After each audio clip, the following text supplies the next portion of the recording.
Afghanistan has been ruled by the Taliban since 1996. Since then, the movement has been trying to create what it sees as the world's purest Islamic state. Earlier this month, the Taliban destroyed 2 giant Buddha statues and other objects at an ancient site of Bamiyan. And they've been linked with Arab radicals such as Osama bin Laden. Joining me now from Washington, Syed Rahmatullah Hashimi. He is a representative of Afghanistan Foreign Ministry and a special assistant to the spiritual leader of the Taliban, Mullah Omar. Here in New York with me, Barnett Rubin. He is the Director of Studies at the Center on International Cooperation at New York University. He's also the author of several books on Afghanistan, and I am pleased to have both of them here, both in Washington and New York. And in the interest of time, we will refer to each other in the shortest abbreviation possible. Mr. Hashimi, let me start with you. Tell me why you're in New York, in America, and what it is you hope to accomplish. Well, I was here to deliver a letter through the State Department to the new administration in Washington, hoping that the policies of the United States towards the region, in particular to our country, will at least be rethought. So, in the meantime, I was giving some talks in some schools here, which I did. Characterize the United States' relationship to your government. Well, after the Soviet withdrawal, the United States just ignored Afghanistan and all those problems that were there. So many of those problems has been resolved now, like the reunification of that country and disarming the people, the opium eradication, and is having one administration. Now there is one problem, that is the terrorism existence of bin Laden in Afghanistan. And we have been telling people that if anybody can give us some kind of evidence, we will resolve this problem. But so far we have not been given any kind of evidence that shows that bin Laden is actually a terrorist. Is it your position that bin Laden is not a terrorist, and your government's position that he is in fact not a terrorist, and that he is in fact not taken credit for terrorist acts, and that he does not, both in his rhetoric, suggest terrorist acts against the United States? Well, he says that he has done nothing, and we don't know anything. If anybody claims that he is a terrorist, should prove it. Well, but his rhetoric suggests that he is, does it not? No, we have not seen anything that shows that he is a terrorist. We have said that he is not even allowed to be politically active against any country. Let me come back to him, because there are a lot of other things, as you know, because we have trials going on in the United States in which people are alleging connections and that kind of thing. I'll come back to that. But you were meeting with people at the State Department and talking about your government's position on bin Laden as well as other issues? Exactly. We have said that we have given 3 proposals to the United States so far. One of that was that we will try him in Afghanistan, provided that we are given evidence. That was rejected. We gave a second proposal in which we asked the United States that if they think he is a threat to the U.S. security, they have to send international monitoring group to watch him for the rest of his life so that he has nothing and meets nobody. That was also rejected. And we gave a third proposal in which we asked 3 countries, Afghanistan, Saudi Arabia, and a third Islamic country selected by the United States to decide his future, so that we have some kind of justifications to our people, so that that man is not a good guy and he should be expelled or extradited or whatever. But we have not been assisted in this sector. And for the 4th time, I was here again asking the U.S. government to at least open the doors of negotiations on bin Laden issue. All right, we'll come back to bin Laden. Just one quick question before I go to Mr. Rubin and other things. Do you acknowledge the fact that Mr. bin Laden pays your government for his protection in Afghanistan? That's absolutely wrong. He has not that much to pay us. So he stays there under the protection of the Taliban because what? He was in Afghanistan 17 years before we existed. Such people were instigated to go to Afghanistan and fight the Soviet Union. And such people were called the heroes of independence, not by us. Such people were called the heroes of independence by the President of the United States, by Mr. Ronald Reagan. And all of a sudden, they have changed to terrorists. Okay, if he is a terrorist, how are you going to justify trying to kill a man without even giving him a fair trial? The United States tried to kill him without even telling us that he is a terrorist. all these things have aggravated the situation. He was nobody, and he has been made a hero now. He has been made so famous. 6,000 children were named after him in Pakistan only. And so many restaurants, cars, shoes, jackets, all these things. So this is not our creation.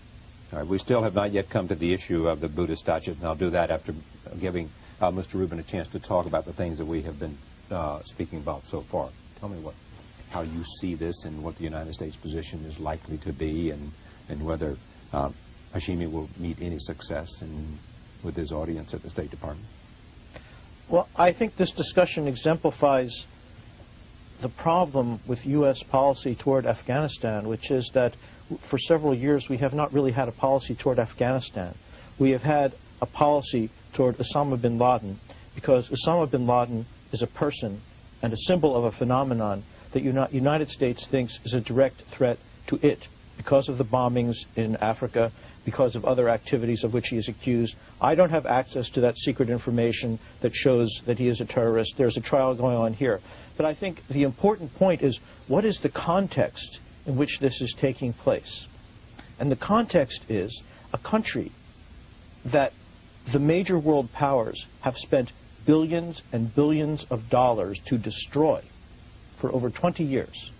A country which was one of the poorest countries in the world at that time, and which has lost much of what they had, both in buildings, roads, government structures, and most important, people, and educated people. So that someone like Mr. Hashimi, who is a 24-year-old former refugee, is one of the most polished and educated people that the current authorities in Afghanistan have to send to the outside world. Because all the other people who were educated and were specialists were killed, jailed, or expelled, and are living as refugees in various places. Now, that is a context in which any assistance is welcome. It's an extreme context in which extremist ideologies may seem to some people much more rational because they are dealing with a very extreme situation.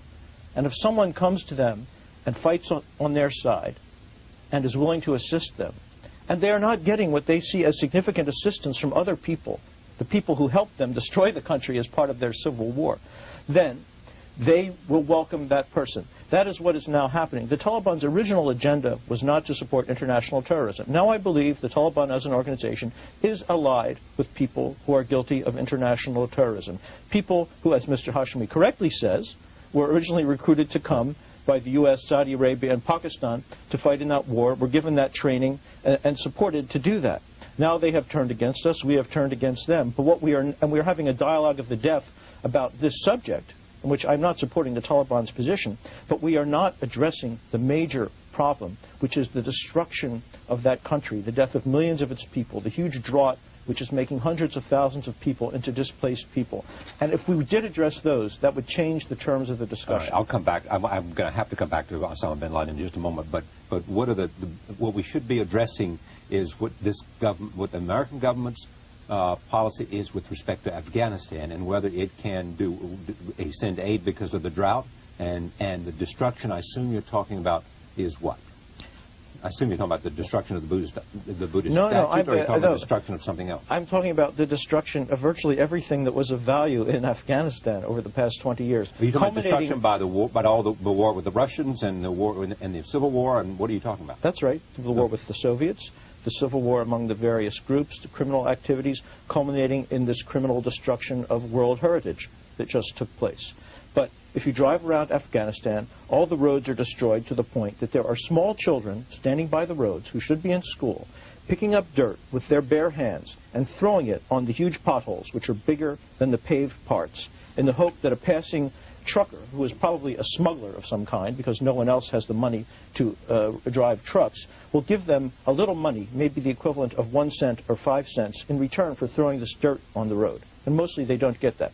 So that, if you go to the capital, Kabul, you will see that, 50%, 60% of the buildings are in complete ruins. There are whole neighborhoods that are completely desolated by rockets and missiles that we paid for with our tax dollars and that our allies also paid for, and that the Soviets also sent there, and that today those missiles are still being sent there to the Taliban on the other side by the neighboring countries, and which is turning not only Afghanistan, but the entire region around it including Pakistan and Central Asia, into a very dangerous area where conflict is spreading and where nuclear weapons are located in a number of countries. In Pakistan. In Pakistan, and there are also some in Kazakhstan. Characterize the Taliban for me. The Taliban are a transnational organization which arose originally in Afghanistan. They represent the traditional rural mullahs of southern Afghanistan, who are linked very closely to some of their colleagues in Pakistan itself through a number of madrasas, Islamic academies, where they studied.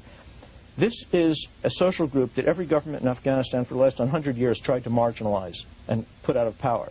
But as a result of this war, most of the other elites that had come to power, the secular educated people, the Soviet educated Western people, have been eliminated. Furthermore, these people who arose in response to the situation of chaos and violence in southern Afghanistan have then been built up and used and manipulated by the Pakistan intelligence services and the Pakistan government in order to take over Afghanistan and put in place a government which will be sympathetic to Pakistan and which serves Pakistan's interests. They have imposed on Afghanistan a kind of vision which is typical of their social origin, that is, these rural Islamic leaders, but in turn radicalized by this experience of war, and which is very different from and opposed to the views of what kind of government there should be among the urban population, the educated population, and the other ethnic groups in the country. A couple of quick questions about other personalities. One, Mr. Massoud, what do you make of him? Again, Massoud is a great guerrilla commander who resisted the Soviets. What he has turned into, however, is essentially a kind of ethnic leader. What he represents is he is organizing resistance among Persian-speaking people in North Afghanistan. This has to do with the way Afghanistan is structured as a state. When Mr. Hashmi says they have imposed a single administration on Afghanistan or re-established it, that is correct to some extent. However, they impose this by force, and this administration represents the views of a very narrow segment of the population. But it's also true that before they did this, there was no administration in most of Afghanistan, and there was a kind of chaos and anarchy. Massoud constructed a structure in one part of the country. Now, what many Afghans would like is for Afghanistan to be constructed out of those different communities. Massoud could be a part of that as representative of his own region and community. But he is too caught up in this geopolitical game, and he is being supported by Iran, Russia, the Central Asian states, who are trying to resist Pakistan, which is using the Taliban, to carry out its own policy in Afghanistan. Massoud knows, in fact, that he is not an alternative to the Taliban. Because he doesn't have a big enough ethnic base, and he's never going to have a big enough support base. But he is hoping that there will be a split in the Taliban, or that something will happen that will enable him to break out of the spot that he is in right now.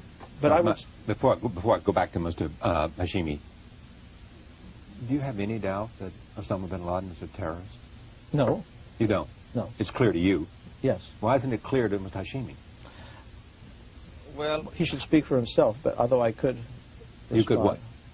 Okay, go ahead. I mean, let's come back to Osama bin Laden, then we'll come to Massoud and other issues that we spoke to. Go ahead. And who supports whom? You're asking me? Yes, sir. First of all, I was surprised how much Mr. Robin knows about the region, and I really appreciate some of his views. But there are things that he said that I will not principally agree upon. He said that the Taliban were established by the ISI of Pakistan, or the intelligence of Pakistan, which I don't think is right. Our good relations with Pakistan does not mean that we are their puppets. We want good relations with everybody, particularly with our neighbors, and Pakistan is very crucial in them. So we have said that our good relations with somebody does not mean that we are their puppets. And if we were going to be somebody's puppets, then we would be American puppets than becoming Pakistan's puppets. So all I have to say is that we don't say we are perfect. We say that who could do better than we did? We reunified that country that was almost fragmented formally. We eradicated the opium cultivation. Afghanistan was producing 75% of all world's drugs. So we finished it in 1 year. We disarmed people. The United Nations couldn't do it. In 1992, the United Nations passed an appeal asking for $3 billion to repurchase those arms, and certainly it was impracticable. They couldn't do it, and we did it in no time and very easily, and spending not even a penny on that. So 95% of the people are disarmed now. So all you can see is that who could do better than we did. In 5 years, we don't say we are perfect. There are still rooms for improvement, but we have not been assisted so far. All we have seen is criticism, isolation, ostracism, and cruise missiles. Where are the rooms for improvement? Let's consider that for a second. All we have said that please, if you have concerns, don't send us cruise missiles. Please talk to us. We have not been recognized so far. We have not been assisted so far. We have been under sanction. So what do you expect from a country which you don't consider as a government, which you just hit with cruise missiles? And we are still very patient. The cruise missiles were not directed at the Taliban. The cruise missiles were directed at bin Laden. Whatever. Did they kill bin Laden? And what is the justification for killing a man without even giving him a fair trial? Did they kill him or did they kill him? I think they're very prepared to give him a fair trial if he would like to present himself for trial. We were not asked that he was needed. And how do we know that he is? May I interject myself here? Please. I think this illustrates the problem. You see, Mr. Hashmi lives in Afghanistan.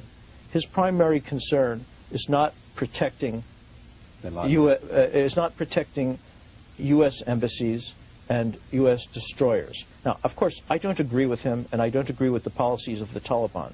But people in Afghanistan are concerned about the problems of Afghanistan. You are pressing him to be concerned about the problem of the United States, which is that bin Laden poses a threat to us. Now, if we want to have relations with people in Afghanistan, we have to recognize their problems, which actually are a lot bigger than ours. And we have much more capacity to help them with their problems than they have to help us with ours. Okay. Let me take that point. It's a very good point. Remember, though, when I asked him why he was in the United States, he said to talk with, he made some speeches at universities and also talk to people in the State Department about a series of issues of concern to them, including bin Laden. I mean, that was clear from my first question. And so, therefore, bin Laden becomes part of the conversation.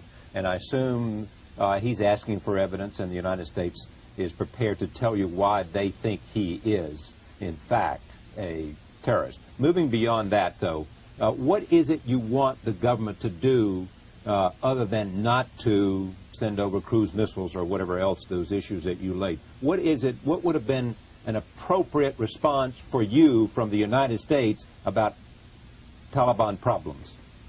Well, we would first like the United States not to recognize a rebel group in Afghanistan first. Not to support Massoud or what? Exactly. We have not been recognized so far. The United Nations seat is given to them, and we are under sanctions. So we have said that they have to engage with us. They have to consider us as a government and then talk to us about their concerns.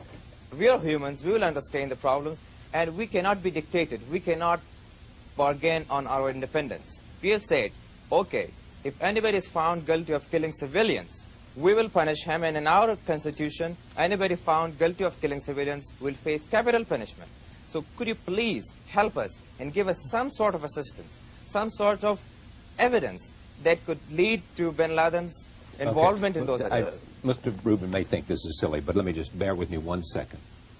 If there was evidence that Mr. bin Laden had something to do with the killing of someone because he, through a series of chain of command, influenced terrorism that killed children, you would put him on trial for life. Is that right? We did put him on trial for 45 days. We asked the United States, Kenya, and Tanzania to give us some sort of evidence. Nobody did give us. And now we have come to a decision that maybe the United States is looking for a boogeyman always. Because if they really have concerns from bin Laden, they have to talk to us. We have a full-time job reconstructing our country. We don't want foreign problems for us. But we have not been talked to. All is that we have seen is we are being bullied. Well, I don't think the Taliban are serious about this question of whether they have evidence against bin Laden or not. He is their ally and supporter, though it is true he did not come to Afghanistan to stay with the Taliban, and the Taliban did not bring him to Afghanistan. At the same time, he went looking for a safe haven. Yeah, and when he went back to Afghanistan from Sudan in 1996, he did not go to an area which was controlled by the Taliban initially. He went to an area that was controlled by people who are now allied with Massoud, namely the people who were in Jalalabad, and later he became linked to the Taliban. But I think the point is the Taliban have been imposed. I didn't say that the Pakistani ISI created the Taliban. They did not. But the Pakistani government made the Taliban into a military power. They recruited thousands of Pakistani students to fight along with them. They have given them military advisors. They give them full political support. And several Western intelligence agencies have also told me that they believe there have been Pakistani regular troops fighting with the Taliban in key areas. The point is not to rule the Taliban out of Afghanistan. They're a part of Afghanistan, like Massoud is part of Afghanistan, and like the vast majority of the Afghan people who are neither Taliban nor supporters of Massoud. But the point is that Pakistan, which is the real source of the problem in a way, should not be trying to impose a government of its liking on Afghanistan. That prevents the dialogue that is necessary within Afghanistan among the various parts of the Afghan people. It is also true that Iran, Russia, and other states are, I would say, primarily reacting to Pakistan's policy in Afghanistan by supporting the other side. And the dynamic of the relationship between the United States and Pakistan has considerably changed from what it was, say, 5 or 6 years ago. Yes, and I hope that the Taliban and also their political advisors in Pakistan understand that. They may think that because the Republicans are back in power, they can restore the friendly relations that they had in the 1980s when they were fighting communism together. But that definitely is not the case, because this administration is going to take a tougher line on terrorism, I believe, than did the Clinton administration. And what do you think that might mean?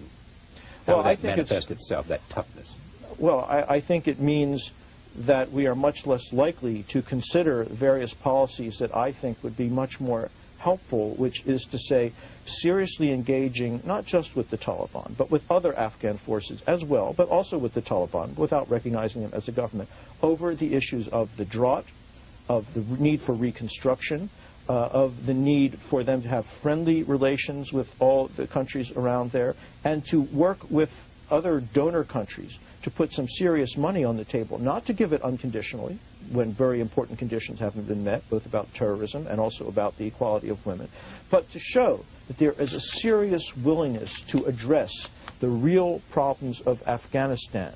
I think we should criticize and we should make demands about these things, but we shouldn't only do that. We should recognize there are vast human problems that are partly of our making, and we have a responsibility and also an interest to address them. Our making because we were a player in the Civil War, because we came to on the side of the forces fighting the Russians? That was the right thing to do. That's what I thought. But so the way why is it a problem our making? Then because we supported the rebels? There were different ways of doing that, and there were different rebel groups. We subcontracted our policy to Pakistan. We did not pay any attention to what a future government of Afghanistan might be like, because we thought the Soviet Union would never withdraw. So we supported the most extreme groups.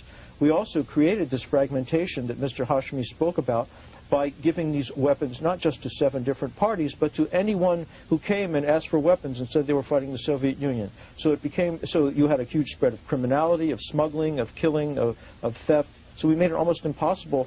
And when people from the old royal regime in Afghanistan tried to form a common political front, Pakistan stopped them from doing that because of their political differences with the old royal government, and we supported Pakistan in doing that. So while we were right to support the resistance, the way we did that contributed to the policy, to the problems that Afghanistan has today. And then, after the Soviet Union withdrew and collapsed, we walked away from it, and we gave some humanitarian aid, but the quantity was pitiful compared to the huge amounts of money we had spent on the war, and it continues to be.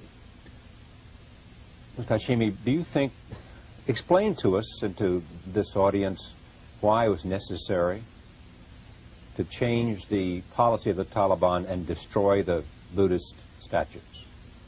Well, we have said that the problems in Afghanistan are not our creations, and we have been saying this again and again. And if we were to destroy those statues, why didn't we destroy them 3 years ago? So the problem is so funny for us. This is not that serious problem in Afghanistan as it is for you. Your government is killing people in Afghanistan, killing innocent children. You don't see them by the economic sanctions. 700 children died of malnutrition a month ago. So it is so funny for us that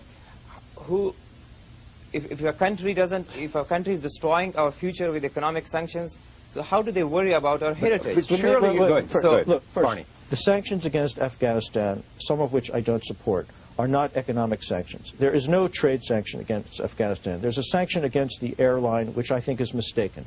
There's a sanction against arms supplies to the Taliban, which I think is a good thing, except that it's not being enforced or even monitored in any serious way. Those children did not die because of those sanctions. Well, if we, sorry to intervene, if we can't fly outside and buy medicine, who suffers? If we can't go and sign contracts, we had a contract with Kazakhstan asking for 95,000 metric tons of wheat, and we shipped some of that, and because of the sanctions, it stopped. We had a contract with Bangladesh that we imported rice from them, and because of that, we can't do it anymore. So who suffers? Even if you can't say it is Taliban specific, it is ridiculous. Because if we can't go outside and ask people to invest in Afghanistan, of course the people suffer. Well, I don't know about those contracts. The other sanctions in Afghanistan, which have had the biggest effect, are the Taliban sanctions against the areas of the country that are controlled by the opposition. And I should just add that, talking about killing people in Afghanistan, recently Taliban troops who retook an area of central Afghanistan massacred several hundred civilians. And the opposing side, in other cases, massacred several thousand Taliban prisoners. So there's lots of killing going on. We have said that war is not a festival, and we are against war. We are making order out of that war zone, and we have done it to 95% of the country. The problems in Afghanistan is neither political nor ethnic. We don't say that it's ethnic, neither the opposition says this. You may think it's political, it is not. The problems in Afghanistan is the existence of arms, and we have said that anybody who has arms, we are against them. They have to give us their arms, or we will disarm them by force, and we have done it. There were many alliances, you know, Mr. Robin. In Kabul, there were many alliances. Then there were many governments. And then because of existence of arms with everybody, then they would fight again and destroy the whole country. So we have said that we have no problem with anybody being in the government, provided that they are disarmed. We cannot accept an armed opposition within our country. Now, if I could say something about that, that is, I would say, a partial truth, and the part of it that I agree with is very important, and it's hard for people in this country to understand, which is the problem in Afghanistan has not been just who's going to be in control of the government.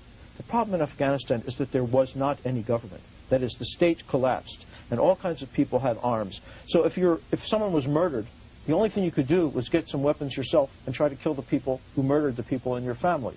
Now, the Taliban have tried to address that problem in their way. If they had done just what Mr. Hashmi said, disarmed people, created order, and then, under those conditions, allowed the people of Afghanistan to choose their type of government, that would have been positive. Unfortunately, what they have done is they have disarmed people and imposed their own group as the ruling elite. Mullah Omar was elected by 1,200 Islamic scholars whom he invited to Kandahar himself. They consult only those people, a very narrow group of the country, and not the Afghan people as a whole. Excuse me. You're right on this, but have you, in a state of war, in a state of 22 years of continuous war, where you have millions of landmines in your country, where you have a bad starvation because of the drought, where you have all these problems, where there's still foreign interference, where there is still some sort of war going on, how can you talk about election? Isn't it ridiculous? I don't mean elections. This is a little too detailed. You can have shuras. There are various plans for doing it. I agree elections are not possible in a country with no administration.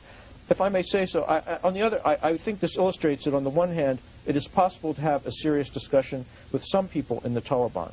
It is also true that there are other people in the Taliban, and that behind them, the fact that they know they have the 100% backing of Pakistan means that despite these discussions we can have, nothing is really going to move. So I would say... No, but did you include Mullah Omar in that characterization?